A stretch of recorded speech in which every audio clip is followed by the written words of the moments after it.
일주일이 금방 지나가요. 일주일이 금방 지나가다 보니까 한 달 한 달도 금방 지나가죠. 오늘이 벌써 2월 마지막 날입니다. 2021년도 6분의 1이 지나갔어요. 금방 지나가죠. 참 빠릅니다. 이제 지난주부터 백신 접종이 시작이 되었죠. 올해는 좋아질 겁니다. 좋아져야 합니다. 2020년은 암흑과 좌절의 시간이었다면 2021년은 희망의 시간이 될 것입니다. 여러분, 제가 자주 비유하는 내용이 있습니다. 설교 중에 다시 자주 말씀드리는 건데, 우리 심판 받을 때의 모습을 재판장의 모습을 예로 들어서 많이 설명을 여러분에게 드립니다. 여러분, 재판소의 모습은 어떻습니까? 뭐 TV에도 늘 나오고 그러니까 재판 받으러 한 번도 가보지 않은 사람들도 드라마나 영화나 아니면은 뉴스 시간에 그 모습을 그 화면에 나오는 것을 늘 보았기 때문에 대충 알잖아요. 맨 앞에는 누가 앉아 있어요? 재판장이 앉아 있습니다. 판사가 앉아 있죠. 판결하기 위해서 앉아 있습니다. 그래서 제일 윗자리에 앉아 있고요. 그 다음에 아래쪽은 양쪽에 검사와 변호사가 앉아 있습니다. 그리고 피고는 가운데 또는 변호사와 함께 피고석에 앉아 있습니다. 그러면 검사는 무슨 일을 하는 것입니까? 범죄 혐의가 있는 피의자들의 범죄 사실을 밝혀내어서 법을 근거로 해서 그에게 그 죄에 해당하는 합당한 벌을 받게 하는 것이 검사가 하는 것입니다. 그러면 변호사는요, 피의자 편에 서서 피의자가 무죄하면 무죄를 밝혀내야 할 것이고, 죄가 있다면 어떻게 해서라도 법에 허용하는 한도 내에서 최소한의 벌을 받게 하는 것이 변호사가 하는 일입니다. 판사는요, 양쪽의 이야기를 잘 듣고 법의 한도 내에서 그에게 합당한 벌을 내리도록 판결하는 사람입니다. 그래서 그것이 판사가 하는 일입니다. 여러분, 저는 이런 재판장의 모습이 마지막 심판 때의 모습과 비슷하다고 말씀을 드렸습니다. 여러분, 우리 모두 이 세상의 모든 사람들은 다 심판을 받게 되어 있습니다. 예수 믿는 사람들도 예수 믿지 않는 사람들도 모두 다 심판을 받게 되어 있습니다. 그러니까 우리는 심판을 받을 때 우리의 모습은 무슨 신분이에요? 피의자 신분이에요. 피의자라는 건 뭐예요? 범죄의 혐의가 있는데 아직 판결을 받지 않은 상태가 바로 피의자입니다. 하나님은 그 재판에서 판사가 되어주는 것이죠. 판결을 하는 것입니다. 우리의 죄가 무죄인지 유죄인지 법의 근거에서 판결할 것입니다. 누가요? 하나님이요. 그럼 마귀는 무슨 일을 합니까? 검사처럼 법의 근거에서 나의 범죄 혐의를 밝혀내고 그 죄에 따른 형벌을 줘야 한다라고 강력하게 이야기를 할 것입니다. 예수님은요, 변호사처럼 법의 근거에서 무죄를 입증하거나 죄가 있다면 형량을 낮추도록 나를 도와줄 것입니다. 그것이 예수님이 하는 일입니다.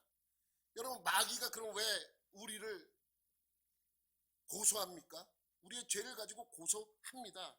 요한계시록 12장 9절 말씀, 10절 말씀 보면 이러한 말씀이 있습니다. 시작. 큰 용이 내쫓기니 옛뱀 곧 마귀라고도 하고 사탄이라고도 하며 온 천하를 꿰는 자라. 그가 땅으로 내쫓기니 그의 사자들도 그와 함께 내쫓기니라. 10절 한다. 내가 또 들으니 하늘에 큰 음성이 있어 이르되 이제 우리 하나님의 구원과 능력과 나라와 또 그의 그리스도의 권세가 나타났으니 우리 형제들을 참소하던 자 곧 우리 하나님 앞에서 밤낮 참소하던 자가 쫓겨났고. 우리를 참소하던 자예요. 참소라는 것은 고소하고 약간 다른데 사실은 영어로 보면 똑같은 거예요. 참소, 참 고소하는 자예요. 뭐를 갖고? 법을 근거로 우리에게 고소를 합니다. 그냥 고소하는 게 아니에요. 여러분 그 검사들도요, 우리의 죄를 밝혀낼 때 법을 근거로 밝혀내는 것입니다. 뭐 형법, 뭐 민법, 뭐 무슨 법은 몇 조 몇 항에 이러한 것이 있으니까 이 사람에게는 이러한 형량을 줘야 된다고 법을 근거해서 우리를, 또 피의자를 판사에게 형벌을 달라고 항변하는 것이죠. 그러면 그 법이 무슨 법입니까? 마귀가 어떤 법을 근거로 우리를 고소합니까? 율법이에요. 마귀의 법을, 자기가 만든 법을 가지고 우리를 고소하는 게 아니에요. 누가 만든 법이요? 하나님이 만든 법을 가지고 우리를 고소하는 것입니다. 그러니까 율법을 근거로 우리를 고소하는 것이죠. 그러니까 율법에는 죄의 값은 무엇입니까? 사망입니다. 영원한 죽음이에요. 사망이면 끝나는데 성경에서 말하는 사망은 죽어서 끝나는 개념이 아닙니다. 그냥 영원히 죽는 거예요. 죽는 거예요. 그냥 죽는 그 고통을 계속해서 죽지 않고 받는 것을 영원한 죽음이라고 말씀하고 있는 것이죠. 그래서 이 법을 근거로 마귀는 우리에게 뭐를 구형해요? 사형을 구형하는 거예요. 사형. 율법에 죄값은 사망이라 그러지 않았습니까? 그러니까 이 사람은 사망입니다 라고 구형하는 것이죠. 검사가 판사에게 요구하는 것입니다. 이 사람은 이러한 죄를 졌기 때문에 이러한 벌을 내리십시오 라고 말하는 것이니까 판사는 검사가 주장하는 것을 무시할 수 없어요. 다 받아들여야 돼요. 왜? 법을 근거해서. 그래서 증거가 뚜렷하다면 그 사람은 그 벌을 받아야 합니다. 왜? 하나님이 세운 법이잖아요. 그러니까 하나님도 그것을 지킬 수밖에 없는 것이죠. 그러면 이 세상의 모든 사람들은 죄를 지었고 그 죄에 대한 형벌은 사형이기 때문에 모든 사람들은 뭐예요? 죽어야 돼요. 사형입니다. 그래서 마귀도 법을 근거로 사형을 구형하고 판사에게 이렇게 형벌을 내려달라고 요구하게 됩니다. 뭐 우리들도 똑같죠. 우리들도 이제 그 자리에 있으면 똑같이 죄인이기 때문에 똑같이 그 법에 적용을 받습니다. 모든 사람이 죄인이기 때문에. 마귀가 우리를 고소했으니 우리에게 필요한 것은 뭐예요? 우리의 변호사입니다. 나를 대변할 변호사가 있어야 될 거 아니에요. 그래서 우리가 예수님을 나의 변호사로 받아들이는 것이죠. 예수님을 우리의 변호사로 우리는 세워야 합니다. 그러면 예수님은 우리의 변호사가 되어 주시는 것이죠. 여러분 요한일서 2장 1절 말씀해 보면 이러한 말씀이 있습니다. 시작. 나의 자녀들아, 내가 이것을 너희에게 쓰면 너희로 죄를 범하지 않게 하려 함이라. 만일 누가 죄를 범하여도 아버지 앞에서 우리에게 대언자가 있으니 곧 의로우신 예수 그리스도시라. 그래서 대언자라 그랬는데 이 대언자의 원어가 파라크레토스예요. 보혜사를 번역할 때의 내용과 이 대언자는 같은 단어예요. 같은 단어를 다르게 번역해 놓은 거예요. 대언자도 보혜사니까 우리의 보혜사가 있으니, 그러니까 우리는 성령님을 보혜사라 그럽니다. 근데 정확하게 표현하면 보혜사라는 것은 대명사가 아니에요. 누구의 이름이 아니에요. 누구를 지칭하는 게 아니에요. 그냥 변호사라는 뜻이에요. 보혜사는 변호사, 이 대언자도 변호사. 그러니까 성령님도 변호사가 되어주시고 예수님도 우리의 변호사가 되어주시는 거예요. 그래서 대언자라고 한 이 말씀은 똑같은 말씀이에요. 보혜사라는 말씀과 이 대언자라는 말씀은 원어에서 똑같은 단어를 사용한 거예요. 파라크레토스. 똑같은 단어. 그러니까 우리에게 변호사가 있으니 곧 의로우신 예수 그리스도시다라고 말씀하고 있는 것이죠. 여러분, 변호사가 하는 일이 뭐예요? 그 사람이 죄가 없다면, 무죄하다면 무죄하다는 것을 증명해내야 돼요. 변론을 통해서 증명해내는 것입니다. 죄가 있다면 형벌을 최대한으로 낮춰서 받을 수 있도록 그렇게 하는 것이 바로 변호사가 하는 일입니다. 그러니까 예수님은 우리의 변호사가 되어주신다라고 말씀하고 있습니다. 무엇을 근거로요? 법을 근거로.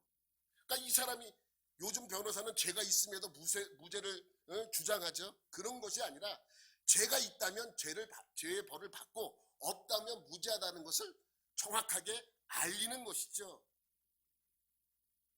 그럼 마귀가 우리를 고소한 것이 법의 근거로 했기 때문에 그 법의 근거로 다시 그거에 대하여 반론을 해서 우리를 변호해 주는 것이 바로 예수님입니다. 그래서 우리는 예수님을 나의 변호사로 세우는 것이죠. 그래서 이제 마귀가 나를 법의 근거에서 사형을 구형한다면 예수님은 그거에 대해서 인정합니다. 왜? 법이 그러니까. 맞습니다. 이 사람은 죄를 졌기 때문에 사형입니다. 맞습니다. 그렇지만 이 사람의 죄는 이미 내가 대신해서 죄값을 치루었습니다. 그러므로 지금은 죄가 없습니다. 왜? 죄값을 다 치루었기 때문에. 고로 이 사람은 뭐라고요? 무죄합니다 라고 우리를 위하여 변호를 해주십니다. 갈라디아서 1장 4절 말씀 보면 이런 말씀, 시작. 그리스도께서 하나님 곧 우리 아버지의 뜻을 따라 이 악한 세대에서 우리를 건지시려고 우리 죄를 대속하기 위하여 자기 몸을 주셨으니. 그러니까 재판장이신 하나님께서는 법을 근거로 판결을 하게 되어 있습니다. 이미 죄값을 치루었기 때문에, 우리는 이미 죄값을 치루었기 때문에 다시 형벌을 내릴 수 없으므로 무죄하다고 무죄를 판결하게 됩니다. 그렇지만 예수를 믿지 못하고 또 예수님을 나의 변호사로 세우지 못한 사람들은 그 죄값을 본인이 치루어야 하기 때문에 결국 뭐예요? 사망이라는 것입니다. 왜? 죄값은 사망이기 때문입니다. 그래서 하나님께서는 사형이라는 판결을 내릴 수밖에 없는 것이죠. 왜? 예수를 믿지 않았기 때문에. 무엇을 근거로? 법을 근거로 그렇게 내릴 수밖에 없습니다. 저는 마지막 심판 때의 모습을 성경을 근거로 해서 법정을 비유로 여러분에게 이렇게 설명을 드렸습니다. 그죠? 가끔 제가 이런 말씀을 법정을 비유해서 여러분에게 설명을 드립니다. 근데 오늘 본문에서 바울은 이러한 모든 내용을 또 뭘로 비유를 하냐면 법을 근거로, 그러니까 법이라는 단어를 끄집어내서 사용하고 있습니다. 그것이 바로 오늘 설교 제목과 같이 죄의 법이라는 그러한 단어를 사용했다는 것입니다. 여러분 사실 한번 여러분이 생각해 보십시오. 죄의 법이라는 말이 옳은 말입니까? 옳은 말이에요? 죄의 법. 죄의 법이 있습니까? 여러분, 법이라는 건 지키지 못하면 죄를 지었다 그러고, 죄를 지으면 그 죄에 대한 합당한 형벌을 받아야 돼요. 근데 죄의 법은 죄를 어겨서 또 죄가 되는데, 이 말이라는 것 자체가 조금 어폐가 있습니다. 그런데 이것이 잘못된 것이냐? 아닙니다. 바울이 말하고자 하는 의미를 우리는 알아야 합니다.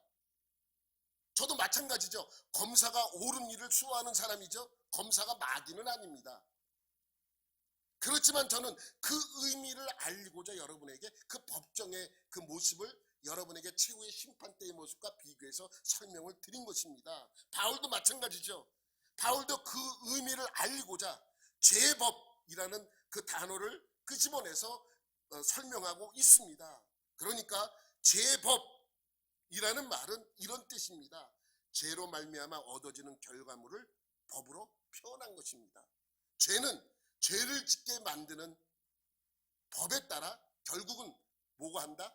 죽을 수밖에 없다. 사망이다라는 것을 설명하기 위해서 죄법이라는 단어를 끄집어낸 것이죠. 여러분, 바울은 앞절에서 계속 무엇을 강조하고 있었습니까? 지난주에 말씀 한번 기억해 보세요. 마음은 원이로되 육신이 약한 것에 대하여 강력하게 설명하고 있었습니다.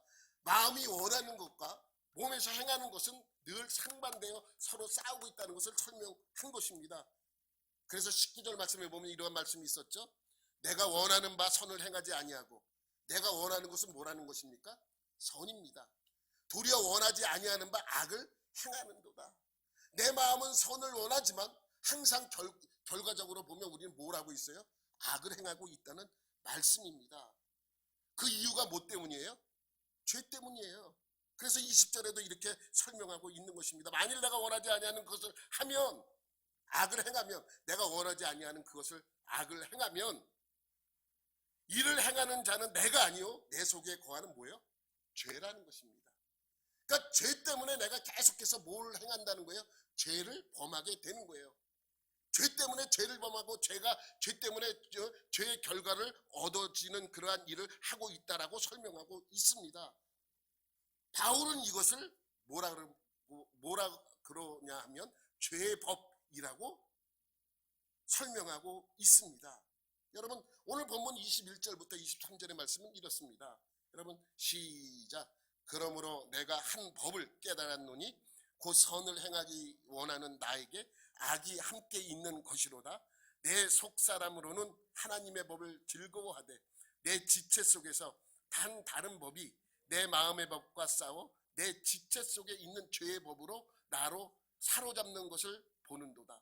법이라는 단어를 계속 사용하는 거예요. 한 법, 하나님의 법, 다른 법, 마음의 법, 죄의 법, 이런 것을 설명하고 있습니다. 여러분, 그러면 여기서 말씀하고 있는 한 법이 뭐예요? 한 법. 한 법을 깨달았대. 그래서 앞절에서 말한 거예요. 뭐예요? 마음은 선을 행하고자 하는데 결국 뭘 행했다는 거예요? 악을 행했다는 거예요. 이러한 것을 내가 깨달았다는 거예요. 이것을 한 법을 한 장 더 넘기면 쉽게 그러므로 내가 한 법, 이 죄의 법이라는 거예요. 그러니까 죄가 있는 사람은 계속 뭘 행한다는 거예요? 죄를 행한다는 거예요. 죄를 범한다는 것입니다. 그래서 그러한 것이 법이라는 단어를 사용해서 이해를 돕고 있는 거예요. 그래서 그러므로 앞에 20절에 그러므로 20절을 다 말하고 그러므로라는 건 뭐예요? 결론적으로 이렇게 설명하는 것이죠. 내가 한 법, 죄의 법이죠. 죄의 법을 깨달았노니, 죄의 법에 대해서 설명해요. 그 선을 행하기를 원하는 나에게 악이 함께 있는 것이로다. 이게 한 법이래요. 이것이 죄의 법이라는 거예요. 그래서 내 속사람으로는 하나님의 법을 즐거워하되, 그러니까 선을 행하고자 하는 마음이 있잖아요. 그 앞에서도 그러잖아요. 내가 한 법을 깨달았으니 곧 선을 행하기 원하는 나에게 하나님의 법을 즐거워하되, 그러니까 선을 즐거워하는 거예요. 내 지체 속에서 한 다른 법, 선을 행하고자 하는 그 마음과는 또 다른 법, 그게 뭐예요? 악이라는 거예요. 악이 내 마음의 법, 선과 싸워 내 지체 속에 있는 죄의 법으로 나를 사로잡는 것을 보는도다라고 설명하고 있습니다. 그러니까 결국 이 얘기는 쉽게 말하면 뭐냐면, 죄의 법이라는 것은 내가 죄가 있으므로 결국 행하는 것도 죄를 행할 수밖에 없음을 설명하고 있습니다. 죄 없는 사람은 죄를 안 짓는데 우리는 이미 죄인이기 때문에 우리가 죄를 범할 수밖에 없다는 것을 설명하고 있습니다. 여러분, 이런 것과 좀 비슷한 것이죠. 우리는 대한민국에 살고 있고 대한민국에서 제정한 법을 지키며 살아갑니다. 그런데 대한민국의 법에 익숙한 우리가 다른 나라에 가서 살면 그 나라 법을 따라 살아가야 하는 우리는 상당히 낯섭니다. 혼란스럽습니다. 문화 자체도 그래요. 모든 것이 다 낯설 수밖에 없습니다. 여러분, 제가 유튜브에서 재미난 것을 봤는데 뭐냐면, 여러분 작년에 이제 코로나 때문에 모든 세계가 정지됐잖아요. 외국에 못 가고. 근데 한 사람이 베트남에서 집을 샀대요. 집. 그러니까 그 전에 집을 샀는데 그 시기가 맞물리는 거야. 이게 코로나가 막 퍼지기 직전에 집을 샀는데, 그래서 집을 사놓고 보증금을 날릴까 아니면 금방 뭐 수습이 되겠지 그러면서 이것이 막 코로나가 사태가 있으니까 한국으로 계약을 해놓고 들어왔어요. 들어왔는데 계약을 했으니까 잔금을 다 치렀대요. 그래서 아는 사람을 통해서 가서 잔금 치르고 이제 샀습니다. 이제 베트남은 일반 주택은 못 사요. 외국인이 사지 못해요. 사회주의 국가라. 근데 아파트는 가능하대요. 아파트. 그래서 이분이 좋은 지역에 투자 마음 갖고 또 거기 가서 이제 살 수도 있으니까 거기서 가서 이민 가서 살기 위해서 집을 산 거니까. 그래서 그렇게 했다 보니까 집을 남의 집이 살던 집을 살면 우리나라 사람들은 인테리어를 다시 하잖아요. 그래서 이제 아는 사람 또 수소문해서 인테리어를 시작하라고 이제 그렇게 했답니다. 그래서 많은 돈을 들여서 인테리어를 시작하는데 그 아파트에서 뭐라 그러냐면 여기 인테리어 시작할 때 우리 공공 기물을 파손될 위험이 있으니까 보증금을 걸라 그런데요. 보증금도 한 200만 원 정도 되는 그런 큰 돈이라. 그래서 그 보증금도 이제 인테리어 업자가 우리가 보증금을 안 되면 인테리어를 할 수 없으니까 보증금을 좀 주십시오. 그래서 200만 원을 보내서 보증금을 걸게 했대요. 그래서 인테리어 업자가 200만 원을 갖다 보증금을 걸고 인테리어 공사까지 다 마쳤어요. 그런데 이제 계속해서 못 들어가고 있잖아요. 그래서 아는 사람 통해서 이제 인테리어 다 끝나고 아무 문제가 없으니까 보증금을 좀 돌려받으라고 그렇게 이야기를 한 겁니다. 그러니까 한국 사람이 가서 그걸 받으려고 그러니까 아는 사람이 가서 받으려고 그러니까 안 된대요. 안 된대. 보증금을 건 사람이 받아야 된대요. 그러니까 우리나라 사람은 이해가 안 되는 거야. 아니 주인이 달라 그러는데 안 된대요. 그러면 누가 받아야 되냐? 그 건 사람이 받으러 와야 된대요. 근데 중요한 거는 인테리어 회사가 없어졌어. 그러니까 못 준다는 거예요. 그 사람이 와서 받으라는 거죠. 아니 내가 주인인데 나중에 문제되면 내가 이 아파트를 갖고 있는 사람들 나한테 와서 항의하면 되지 않느냐? 그럼 내가 지불하지 않느냐? 안 된대요. 이상하잖아요. 우리나라로는 도저히 이해가 안 된다는 거예요. 근데 외국이기 때문에 어쩔 수 없잖아요. 또는 뭐냐면 이제 이 사람이 이사를 하기 위해서 이제 거기다 갔대요. 근데 아파트 들어가는 입구가 저쪽이고 이제 주차장 입구에서 차가 아파트 앞까지는 못 가게 이렇게 막아놨어요. 차는 들어갈 수 있는데 그냥 못 들어가게 막아놨어요. 그래서 모든 차는 이렇게 돌아서 바로 지하 주차장으로 가게 만들었습니다. 우리도 요즘 그런 게 많이 생기잖아요. 근데 여기는 갈 수 있어요. 차가 완전히 들어가서 갈 수 있습니다. 그래서 이사를 하기 위해서 짐을 갖고 갔대요. 안 된대요. 그냥 저쪽에다 세워놓고 한 6, 70m를 짐을 갖고 다 날라야 돼, 사람.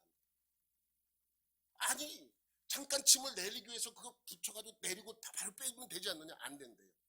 그러니까 우리나라 문화로서 그 문화에 맞춰서 살기엔 너무나도 힘든 것이죠. 왜 힘들어요? 베트남 사람들은 하나도 힘들어하지 않아. 왜? 그렇게 살았기 때문에. 그렇게 살았기 때문에 안 힘들어요. 누가 힘든 거예요? 우리나라 사람이 힘든 거야. 왜? 우리나라에서는 그렇게 살지 않았기 때문에. 그러니까 그것을 계속해서 설명하고 있는 것입니다. 여러분 이해가 안 되는 부분이 많이 있잖아요. 여러분도 외국에 가서 여행 가서도 이렇게 많이 들어보면 이해가 안 되는 부분이 많지 않습니까? 왜 그렇습니까? 우리나라 법에 이미 물들어 있기 때문에 다른 법이 우리를 주장하려고 그러면 그게 잘 이루어지지 않는 것입니다. 바울도 바로 그런 뜻입니다. 21절로 다시 보면 이러한 말씀이 있죠. 넘기면 내가 한 법을 깨달았노니, 그러니까 몰랐던 법이에요. 이것은 몰랐던 법인데 그 법이 뭐냐 하면 선을 행하고자 하는 마음이 나에게 있는데 내가 하고 있는 건 뭐예요? 악이라는 거예요. 하나님이 별로 좋아하지 않는 그러한 방법들이죠. 그런데 보세요. 한 장 더 넘기면 이러한 말씀이 있습니다. 아니 올려볼까요? 21절에 이제 한 법이라는 것이 내가 원하지만 내가 하지 못하는 악을 행하는 것이라고 말씀드렸어요. 그런데 그 22절에 또 설명해요. 내 속사람으로는 하나님의 법을 즐거워하되 선을 즐거워하되 23절 내 지체 속에서 한 다른 법 악이 내 마음의 법 선을 행하고자 하는 하나님의 법이죠. 법과 싸워서 내 지체 속에 있는 죄의 법으로 나를 사로잡는다고 설명하고 있습니다. 여러분 이것이 늘 둘이 갈등하는 거예요. 하나님의 법과 죄의 법이 늘 내 안에서 갈등이 있는 거예요. 죄를 행하고자 선과 악이 그렇게 대립이죠. 내 안에서 이것이 늘 싸우고 있는 것입니다. 이것이 항상 나를 괴롭히는 거예요. 힘들고 어렵습니다. 여러분 미국에 계셨던 분들 많이 있고 또 여행도 많이 가셨을 텐데, 미국에 가면 뭐가 있냐면 좌회전이 참 자유롭습니다. 좌회전. 중앙선이 있어도 내가 저쪽 길로 좌회전을 하고 싶으면 그냥 할 수 있어요. 그것은 법을 내가 안 지키는 게 아니야. 법을 어긴 게 아니에요. 괜찮아요. 우리나라는 무조건 안 되잖아요. 노란선이면 무조건 안 되는 거예요. 노란선에 침범하면 이거는 무조건 법 규정을 지키지 않은 것입니다. 근데 미국은 아니에요. 여러분 신호등 보면, 신호등 하나 넘겨볼까요? 여기 보면, 그래서 미국에서는 노란선이 있어서 좌회전이나 유턴이 안 될 때는 꼭 하지 말라는 표시가 있어요. 하지 말라. 여기서는 없으면, 한 장 더 넘기면 없는 게 나아. 여기서는 괜찮아, 해도 돼요. 상대방 차가 안 오고 신호가 빨간불일 때 내가 유턴을 하거나 저쪽으로 좌회전하는 거 괜찮습니다. 괜찮아요. 허용을 해줘요. 우리나라는 반대죠. 우리나라는 표시가 없으면 하지 말라는 거예요. 할 수 있는 데는 다 이러한 표시가 있죠. 여러분 보세요. 왼쪽에는 미국 표시예요. 하지 말라는 표시. 미국에는 이런 표시가 없으면 다 해도 돼. 근데 우리나라는 반대예요. 표시가 없으면 하지 말아야 돼. 해야 될 곳은 뭐예요? 표시가 돼 있어요. 이렇게 유턴하라고. 그러니까 이게 좀 개념이 다르잖아요. 그래서 제가 처음에 미국 가서 막 내 아는 후배가 막 좌회전을 하는, 야, 너 위험하게 이렇게 하면 어떡하냐, 걸리면 어떡하냐. 그랬더니 미국에서는 괜찮대요. 하지 말라는 데는 표시가 돼 있대. 하지 말라고 딱 표시가 돼 있대. 거기만 안 하면 된대요. 그래서 참 편하게 저도 가서 그렇게 운전을 했어요. 근데 이러한 법을 이렇게 늘 비보호 좌회전이나 비보호 유턴을 경험했던 사람은 우리나라에 오면 얼마나 답답하겠어요. 어느 날 이 사람이 운전하다 가다가 여기 이렇게 싹 들어가면 되기 때문에 차도 안 오고, 그래서 미국에 살았기 때문에 미국식으로 샥 좌회전을 했단 말이에요. 근데 걸렸어.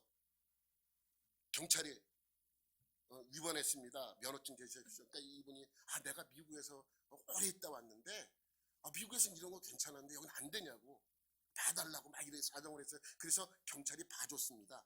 경찰이 봐줬어요. 그래서 이제 그거를 지키면서 살아야 돼요. 그런데 늘 이러한 길이 나오죠. 중앙선이 나오고 여기 들어가면 내가 목적지가 여기야. 싹 들어가면 되는데 이걸 지키기 위해서는 한참을 직진해서 유턴하는데 찾으려면 없잖아요. 한참을 돌아야 돼. 그럼 늘 그 길을 갈 때는 어떤 갈등이 생겨요? 내가 이 법을 지켜야 되나? 나는 미국 법에. 그래서 만약에 그때마다 사람이 옆에 있으면 그 얘기를 늘 할 거예요. 내가 미국 살 때는 요거 이렇게 해도 위반이 아닌데 여기 오면 이게 위반이라서 어떻게 지켜야지, 벌금 물면 아깝잖아 하면서 그렇게 지나다닐 때마다 내 마음의 갈등이에요. 그런데 마음의 갈등이 있어도 결국은 그 나라 법을 따라갈 수밖에 없는 것이죠. 그러니까 그것을 설명하고 있는 거예요. 내가 하나님이 나를 창조했기 때문에 나는 하나님 법을 따르고자 하는 마음이 내 안에 있었는데 악이라는 것이 나에게 들어와서 한 법이 생겼다. 그게 바로 죄의 법이다. 죄의 법은 뭐냐? 항상 내게 있는 죄 때문에 죄를 범하게 하는 것이다 라고 설명하고 있습니다. 그러니까 이것을 설명하고 있어요. 여러분, 근데 이것을 죄의 법이라고 하는데, 죄의 법, 그러니까 약간 번역상에 저는 지적을 하고 싶어요. 잘못된 건 아니지만 영어에서는 똑같은 단어를 써요. 죄의 법이라고 번역을 하지 않고 똑같은 단어를 번역할 때 그냥 법칙이라는 단어를 쓰면 참 이해하기 쉬웠을 텐데, 이런 생각을 해봅니다. 여러분, 머피의 법칙이 있잖아요. 뭐예요? 항상 내가 원하는 대로 일이 안 되고 꼬이는 것을 머피의 법칙이라 그래요. 근데 머피의 법이라고 그러지 않아요. 근데 개념은 같습니다. 똑같아요. 죄의 법이라고 이렇게 생각하기보다는 죄의 법칙이에요. 죄가 결국 뭐를 한다는 거예요? 죄를 범하게 만드는 법칙. 그게 바로 죄의 법이라고 바울은 설명하고 있습니다. 그런데 여러분 생각해 보세요.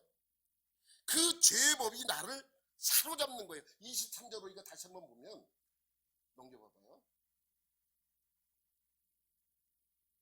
죄의 법으로 나를 사로잡는 것을 보는도다. 그게 죄의 법이에요. 죄가 계속해서 죄를 범하게 만드는 거예요. 아, 나는 안 하고 싶었는데, 나는 하고 싶지 않았는데 또 죄를 범해. 그것이 죄의 법이라는 거예요. 죄의 법칙. 그것을 설명하고 있습니다. 그런데 문제는 뭐냐면, 죄를 범했을 때, 바울이 생각할 때 죄를 범하면 결국 어떻게 될 수밖에 없다는 걸 아는 거예요. 죽을 수밖에 없다는 걸 알고 있어요. 그러니까 이것이 큰 문제가 되는 거예요. 나는 안 하려고 하는데 결국 보면 내가 죄를 범하고 있어. 죄를 범하는 것보다 더 큰 문제는 내가 그 죄에 따른 형벌을 받아야 된다는 것입니다. 그래서 그 형벌에 따른 죽음이 두려운 거예요. 무서운 거예요. 힘들어져요. 어렵습니다. 그래서 24절에 바울이 그거에 대하여 이렇게 표현하고 있습니다. 시작. 오라, 나는 공고한 사람이로다. 이 사망의 몸에서 누가 나를 건져내랴. 여러분, 공고가 뭐예요? 공고하다는 말은 많이 들어봤는데 공고한 게 뭔가? 사전을 내가 정확히 찾아봤어요. 어렵고 고생스럽다 이렇게 표현되어 있어요. 공고하다 이 단어의 뜻이. 새 번역에서는 재밌게 번역을 했어요. 아, 나는 비참한 사람입니다. 나는 비참한 사람입니다. 공고를 비참하다라고 번역을 한 것이죠. 그러니까 우리가 이거 좀 이해하기 쉽게 하기 위해서는 나는 뭐예요? 불쌍한 사람이다. 나는 불쌍한 사람이다. 여러분, 바울이 이렇게 얘기를 하는 거예요. 아, 나는 이 내가 선을 행하고자 했는데 결국에 가서는 악을 행하는 이 나의 이 죄의 법에 따르는 이 죄의 법칙에 따른 나의 모습을 보면 아, 나는 불쌍한 사람이로다. 왜 불쌍합니까? 나는 죄를 범하려고 한 것이 아니에요. 뭘 하려고 한 거예요? 선을 행하려고 한 거예요. 내가 그렇게 노력했고 율법을 지켰고 율법을 지키며 살아갔는데 결국 내가 선택하는 것은 결과적으로 보면 죄를 선택해서 죄를 범하고 있는 거예요. 그래서 자기 자신을 향하여 그렇게 노력을 했는데도 불구하고 내가 이렇게 될 수도 없구나. 그래, 나는 불쌍한 사람이다. 나는 비참한 사람이다 라고 설명하고 있는 것이죠. 그래서 오라, 나는 공고한 사람이로다. 이 사망의 몸에서 누가 나를 건져내랴. 이것은 바울의 절규입니다. 그가 얼마나 심각하게 내적인 투쟁을 했는지 알 수 있습니다. 그는 수없는 고난을 받으면서 복음을 전했습니다. 돌로 맞기도 하고 태장으로 맞고 강도의 위험도, 시내의 위험도, 광야의 위험도, 굶주림도, 또 잠 못 자고 헐벗고 마음의 사형 선고를 받은 것 같은 수많은 경험을 스스로 했습니다. 그러나 그런 고통증은 아무것도 아닙니다. 더 중요한 것은 바울 스스로가 죄와 싸우는 경험, 자기 자신과 싸우는 경험입니다. 왜 그렇습니까? 여러분, 사람은요, 선을 행할 수도 있고 하나님의 법을 행할 수도 있고 또 악을 행할 수도 있습니다. 그런데 중요한 게 뭐냐면 악을 행하고 하나님의 법을 행하는 것은 누가 합니까? 스스로 하는 거예요. 여러분 스스로 그것을 하는 것입니다. 바울도 그것이 큰 문제였습니다. 스스로 그것을 한 것이기 때문에 문제가 되는 거예요. 여러분, 이 점이 굉장히 어렵습니다. 내가 강제로 당했으면 오히려 쉽습니다. 오히려 쉽죠. 핑계를 댈 수 있으니까. 나는 안 하려고 했는데, 나는 거부했는데 이렇게 핑계를 댈 수 있잖아요. 하지만 이제는 책임이 내게 있습니다. 예? 그래서 고백합니다. 사망의 몸에서 나를 구원해 주십시오. 나를 구원할 자가 누구인가라고 말씀하고 있는 것입니다. 여러분, 이런 고백을 할 때 우리는 율법의 갈등, 우리 안에 있는 두 본성, 성과 악의 두 본성의 갈등으로부터 해방되기 시작하는 거예요. 이러한 갈등이 뭐의 시작인 줄 아십니까? 구원의 시작이에요. 내가 그것을 고민하고 그러한 갈등을 하기 시작할 때 이것이 바로 구원의 시작점입니다. 여러분, 우리 스스로가 죄인임을 인정할 때 예수님이 필요합니다. 내가 죄인임을 인정하지 않을 때 예수님도 필요치 않아요. 아, 내가 죄도 아닌데 내가 왜 변호사가 필요합니까? 그죠? 아, 내가 내 죄 안 졌어. 나 변호사도 필요 없고 난 필요도 없어. 나는 이렇게 얘기할 것입니다. 그래서 예수님께서도 뭐라고 말씀하세요? 마태복음 9장 13절에 이렇게 말씀하십니다. 나는 의인을 부르러 온 것이 아니다. 죄인을 부르러 왔다라고 말씀하십니다. 왜? 예수님은 죄인을 부르러 오신 것이지 의인을 부르러 온 것이 아닙니다. 의인은 예수님이 필요치 않아요. 변호사가 필요 없습니다. 죄를 짓지 않은데 무슨 변호사가 필요합니까? 그런데 중요한 것은 그들 모두는 여전히 죄인이라는 것입니다. 그래서 25절에 이렇게 말씀합니다. 오늘 본문 25절에 시작. 우리 주 예수 그리스도로 말미암아 하나님께 감사하리로다. 그런즉 내 자신이 마음으로는 하나님의 법을, 육신으로는 죄의 법을 섬기노라. 근데 여러분 보면 24절과 25절 사이가 왠지 어색합니다. 한 장 더 넘기면 이러한 말씀이 있죠. 24절 25절 처음에 다시 보면, 오라 나는 공고한 사람입니다. 나는 비참한 사람입니다. 나는 불쌍한 사람입니다. 이 사망의 몸에서 누가 나를 건져내겠습니까? 그러면서 뭐라고 얘기하냐면, 우리 주 예수 그리스도로 말미암아 하나님께 감사하리로다. 아니, 상의 몸에서 건져낼 자가 누구냐고 하소연하면서 바로 우리 하나님께 감사한다고 설명합니다. 근데 이 사이에는 한 단어, 그 문장이 빠졌어요. 내가 생각할 때 빠진 거야. 그걸 집어넣으면 이야기가 더 쉬워서 내가 한번 집어넣어 봤습니다. 우리 한번 더 넘기면, 한 장 더 넘기면 이렇게 제가 한번 집어넣어 봤어요. 누가 이 사망의 몸에서 나를 건져내랴? 바로 예수 그리스도이시니라. 그러므로 우리 주 예수 그리스도로 말미암아 하나님께 감사하리로다 라고 요 구절이 여기 싹 집어넣으니까 이렇게 부드럽게 넘어가지 않습니까? 여러분 구원의 시작은 뭐냐 하면 내가 죄인됨을 고백하는 것부터 시작을 합니다. 죄를 고백해야 누가 필요한 거예요? 예수님이 필요해요. 내가 죄인이 돼야 나를 대변할 변호사를 세울 수 있는 거예요. 난 죄인 아니야. 나는 뭐 법정에 설 일도 없고. 그래? 그러면 세우지 마. 그래, 난 필요 없어. 그러면 그는 그 죄로 스스로 자기가 그거에 대하여 변론을 해야 되고 자기가 스스로 그 죄에 대한 책임을 스스로 져야 한다는 것이죠. 여러분, 이제 모든 것이 확실해졌습니다. 어떻게 살아날 수 있습니까? 우리가 어떻게 살아날 수 있습니까? 예수 그리스도께 나아가야 합니다. 예수 그리스도께서 우리의 대원자이기 때문입니다. 변호사이기 때문에 언제나 내 편에 서서 나를 위해 일하시고 계십니다. 우리의 구원이 왜 희미합니까? 우리가 예수님을 믿어도 왜 능력이 나타나지 않습니까? 철저하게 자신이 죄인이라는 사실을 고백하지 못하기 때문에 그렇습니다. 어떤 사람들은 자기의 인생을 거품으로만 채워놓고는 자신이 괜찮은 줄로 생각합니다. 하지만 다 뜬구름입니다. 그림자에 불과합니다. 진실이 없습니다. 그래서 내가 죄인임을 깨닫는 것이 구원의 시작이라는 것이죠. 이것이 축복의 시간입니다. 왜냐하면 이제부터 하나님이 여러분과 함께 계시기 때문에 그렇습니다. 나를 구원해 주는 주체는 내가 아니라 하나님입니다. 나를 축복해 주는 주체도 환경이 아니라 하나님이라는 사실을 알게 되었을 때 우리는 자신을 의지하지 아니하고 복의 근원 되시는 하나님과 또 우리의 죄를 용서해 주시는 예수님과 죄와 사망의 법에서 해방시킨 성령의 능력 아래 들어가게 되는 것입니다. 여러분, 시편 22편을 보면, 여러분 시편 23편은 기억나시죠? 22편은 기억나세요?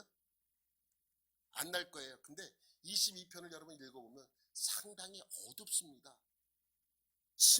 침울해집니다. 낭망스럽습니다. 1, 2절만 봐도 그래요. 22장 1, 2절 봐도 시작. 내 하나님이여, 내 하나님이여, 어찌 나를 버리셨나이까? 어찌 나를 멀리하여 돕지 아니하시오며 내 신음소리를 듣지 아니하시나이까? 내 하나님이여, 내가 낮에도 부르짖고 밤에도 잠잠하지 아니하오나 응답하지 아니하시나이다. 얼마나 슬픕니까? 어둡습니까? 내가 아무리 부르짖어도 하나님은 응답하지 않는다는 이 말씀, 내가 아무리 하나님을 찾아도 하나님이 나타나지 않는다는 이 말씀, 참 심통할 수밖에 없습니다. 어둡습니다. 암담합니다. 그런데 이러한 어두운 터널을 빠져나와야 몇 장이 있습니까? 23장이 있습니다. 이 어두움을 겪지 못하면 밝음을 알 수가 없습니다. 내가 죄인임을 깨닫지 못하면 구원의 은혜도 없습니다. 내가 스스로 내가 죄인임을 고백할 때 우리가 예수님이 필요하고 그 예수님께서 나를 구원해 주신 것을 믿게 되는 것이고, 그래서 그분이 나를 위하여 변호사가 되어 주셔서 우리가 구원의 자리에 들어설 수 있는 것입니다. 시편 22편의 어두운 과정을 지나야 23편의 말씀이 나옵니다. 우리 23편의 말씀 한번 읽어보도록 하죠. 1절부터 시작. 여호와는 나의 목자시니 내게 부족함이 없으리로다. 그가 나를 푸른 풀밭에 누이시며 쉴만한 물가로 인도하시는 도다. 내 영혼을 소생시키시고 자기 이름을 위하여 의의 길로 인도하시는 도다.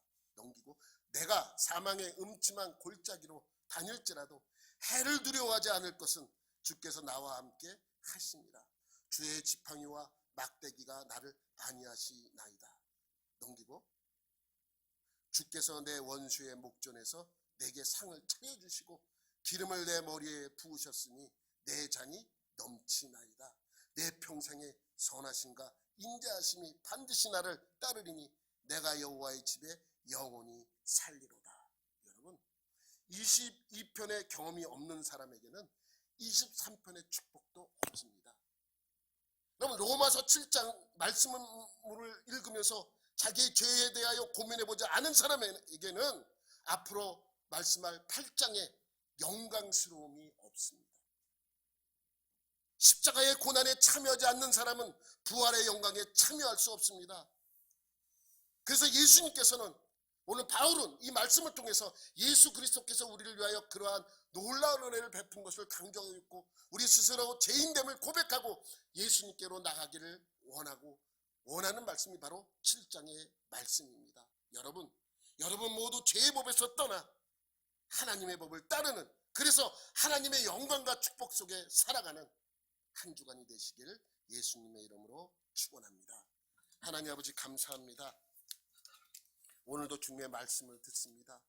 이 말씀과 같이 온전히 살아가는 복된 자가 되게 하여 주시고, 죄의 법에 거하는 자가 아니라 결국 하나님의 법을 선택하여 그 법을 따르는 복된 자가 되게 하여 주옵소서.